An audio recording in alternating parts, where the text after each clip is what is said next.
Hi Fab Girls, it's Ella here and welcome to my January favourites. Now this is going to be a brand new series. A lot of fashion and beauty bloggers do this and they share what their favourites were for the previous month. So for me that's going to include beauty products, a couple of lifestyle things like TV programmes, songs, films, whatever. Anything that I've been particularly enjoying I am going to talk about. You'll have to excuse the way I look, I'm in my scrubs today. It's Saturday, get over it. So let's get started with the things that I've been enjoying in the month of January. The first thing is this Vanilla and Macadamia Cocoon Hand Wash by Crichton's, whoever they are, which we got from Home Bargains. I think it was about 99p, which is insane, but it smells absolutely incredible. It smells better than a lot of things that are like 5 times the price. Maybe more actually, because that only makes it a fiver, but it's 500 mils that you get. It really smells good. It's nice and creamy. So if you're in Home Bargains and you see this, give it a go. It's really lovely, and I think you'll like it, especially if you're like a vanilla-y, coconutty kind of fan. This is great, you will love this. My next product is technically seasonal, but you can still get it because I checked last night. It is the Original Source Raspberry and Cocoa Shower Gel. My best friend Hazel gave this to me because she decided she preferred like the raspberry and vanilla one, which was out at the same time. But I absolutely love this. I love chocolate with fruit. Like, I love the scent, I love the taste. So I really liked this. I'm going to have to pick up another one or 2 or 3 before they stop manufacturing it. So it's definitely in Superdrug at the moment on their website. It's sold out on the Boots website, but that's because they were doing these for £1. They're normally about £2.29, I think, but they might still be in stores. So give this a go if you too like the scent of raspberry and the scent of chocolate, because it smells absolutely divine and I adore this. Next we have the Philip Kingsley One More Day Dry Shampoo.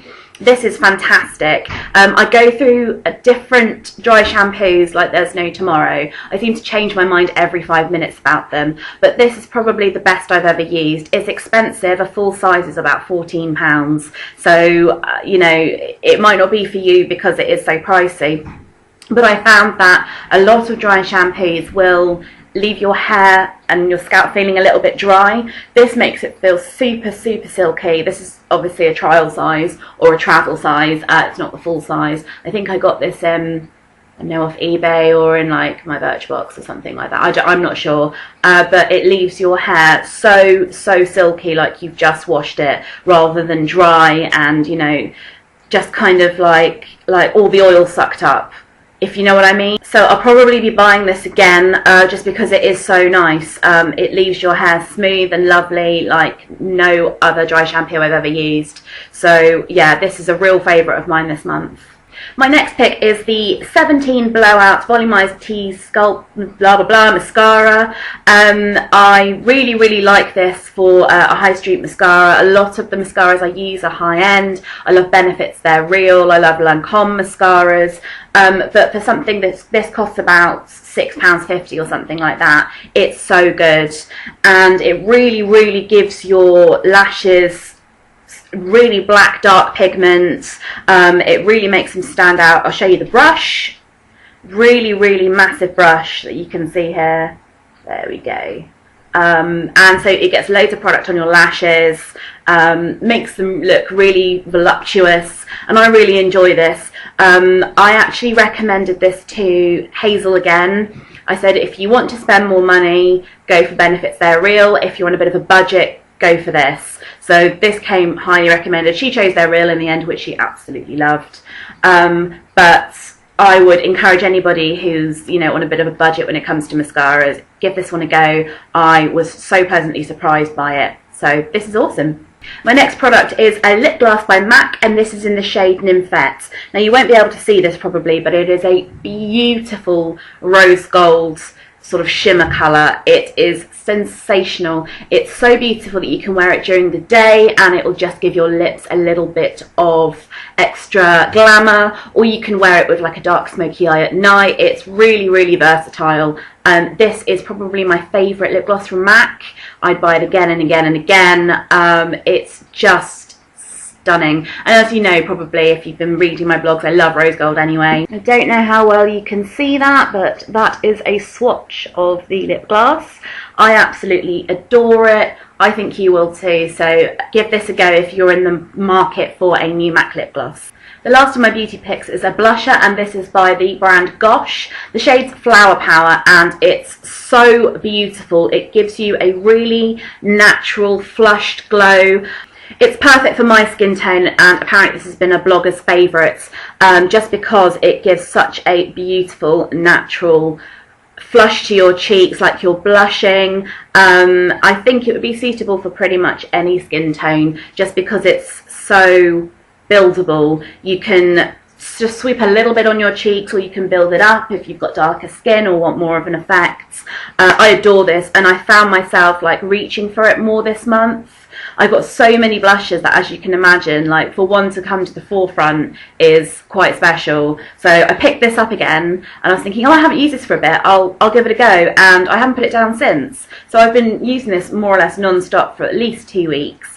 Absolutely love it. I'm not entirely sure how much it is. I think it's around $7.50. It might be a little bit more, might be a little bit less. I'm not entirely sure. But I got this from Superdrug. I think I bought it when it was a couple of pounds off, which encouraged me. Yeah, I'll give it a punt. But it's gorgeous. Everything that people say about it is true. Pick this up if you're looking for a lovely, natural looking blusher.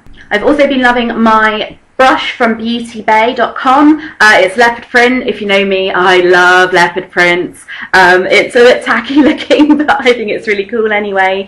It's one of those Tangle Teaser style brushes, as you can probably see. Now, I've never owned a Tangle Teaser, but I've heard that they're really good. But this is what they call an untangling brush, or a detangling brush or something. It's really good, and it really does detangle my hair. I'll give myself a little brush with it right now. See? See how smooth that is? Lovely. So yeah, this is only a £5. I was in the market for a new hairbrush because my Body Shop hairbrush, which I've probably had for about 10 years, is on its way out. I know that sounds ridiculous and disgusting, but I wash my brush every time I wash my hair. So I keep it clean, I keep it hygienic. And when you do that, if you've got a good quality hairbrush, it will last you years. But sadly, it's really on its way out. All the bristles are starting to fall out, so I'm just like, oh, I really need another hairbrush. So when I was ordering some stuff for my mum from BeautyBay at Christmas, I thought I'd give this a go, and I absolutely love it. I'd probably get a little handbag size one as well, and for the sake of a £5, I'll probably get another one to put in like the bathroom or something. It's really, really good. It comes in just plain black, purple, just a variety of different shades, hot pink I think. But it's well worth a go if you're searching for a cheaper alternative to a Tangle Teaser. I don't know, again, whether the product's comparably good, because I've never used Tangle Teaser, but this really untangles my hair really well, so a big thumbs up from me.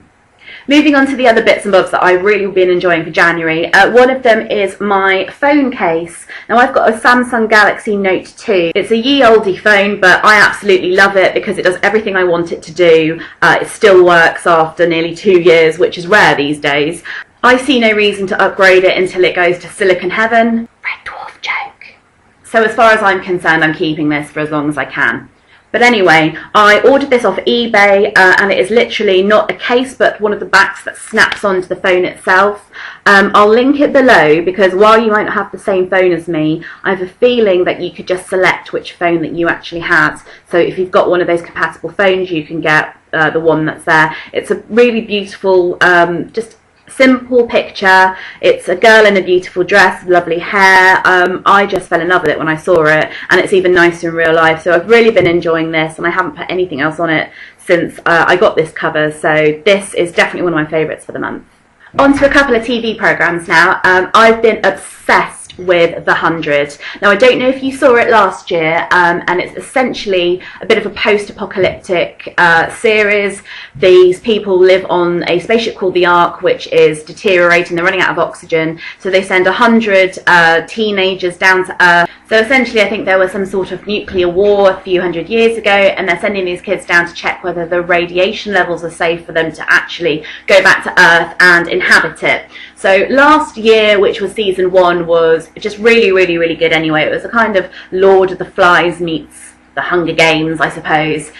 Season 2 started this year, and they're really not holding back. Like, every single episode is drama, drama, drama. Loads of stuff happens, loads of plot twists, which I'm not going to say what they are, obviously, in case you haven't seen it and want to watch it.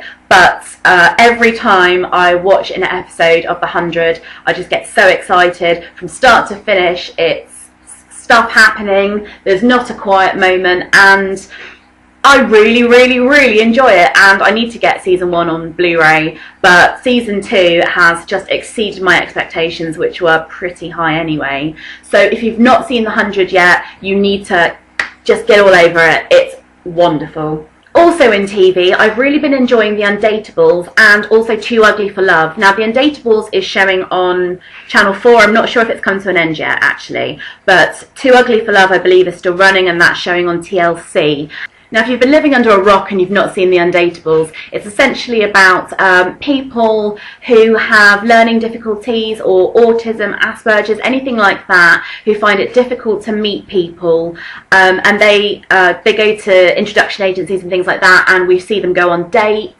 And it's basically following them in their quest for love. It's one of the most heartwarming things I've ever seen. It's so, so sweet. And all these people, they tend to be so lovely, and like, you sit there and go, oh, I'd really like to go out with this person because they're just so nice, which is fantastic. Some people, I think, when it first started, have said, oh, it's exploitation, blah, blah, blah. It's not at all. It's completely empowering, and it's just really good fun to watch them go on their dates. They're so sweet. In the same vein, Too Ugly for Love is something very similar, where they get set up on dates and everything, but these are people with physical defects. So you've got a guy who only had one arm. I think there was a guy who only had one leg as well, or that will be coming up. There was a lady with alopecia. There was a lady that had excess sweating. And these are, again, really nice people who found it really difficult to date because of the conditions that they have, and it follows them in their relationships and stuff. And again, it's so heartwarming, it's so sweet, and it's so nice to see these people being successful in dating and in relationships, because it is difficult enough out there without having something extra to overcome. They're both well worth watching. I'll list down below the details of both of the shows. TLC, of course, you can only get on things like Virgin and Sky at the moment. And the last thing that I've been enjoying this month is a song, and it was a song that was released back in 2009, and you may or may not remember it, but it's a track called Perfect Exceeder, and it's Mason versus Princess Superstar. Not only is the track absolutely hilarious and really, really catchy, but if you like gymnastics, then the video is a must watch, because it's got loads of gymnasts with crazy makeup and doing cool moves. So I love that. I'll just play you a little snippet. 1, 2, 3, 4, ladies, if you want some push it, watch me work it, I'm perfect. You get the idea, and if you know the song, then you'll obviously recognise it immediately. If you've never heard it before, you need to look it up. I will link below the video so you can watch the cool gymnasts as well. But I've been using this to work out to. I recently got my cross trainer mended. It was broken for well over a year. So that got mended, and I've been going on it, and I will listen to this time and time again because it's really quite motivational, and it's about looking good, and it's really catchy and fun, and it's good fun to work out to. So I have been listening to this virtually exclusively while I've been working out. It's been awesome. So that's all for my monthly favourites for January. I'm going to try and end every favourites video with an inspirational quote. This one is from Steve Martin, and it's, "Be so good they can't ignore you." Thanks for watching, guys. Please take a moment to subscribe. It would really help me out. I'm on Facebook, I'm on Twitter, I'm on Instagram. I'll link them below. And of course, I'm always at fabgirlsblog.co.uk. Cheers, guys. Bye!